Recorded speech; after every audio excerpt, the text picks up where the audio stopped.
तनी छापरा सिवान लिखवालो गंगा दहर के लोगो लगालो तोरा ब्यूटी के गजब गोराई लगे लाइकन में मारे करवाई आज साफा के बटे तनी छापरा सिवान लिखवालो हर के लोगो लगालो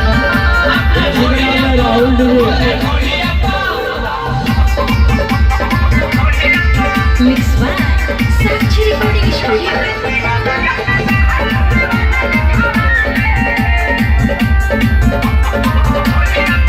तोहर पतली कमर हई तिरछी नजर मारे दिला वापस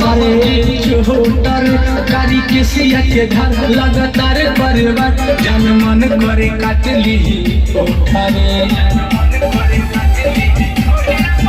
तोहर पतली कमर हई तिरछी नजर मारे दिला वापस छोटर कारी के सिया के धार लगातार परिवार जन मन करे काटली ओठारे उठा के न तहकी एक नजर न कर बहची चल खेला शुरू कइल जाओ बोरिया पा तनी छापरा सिवान लिखवालो गंगा दहर के लोगो लगालो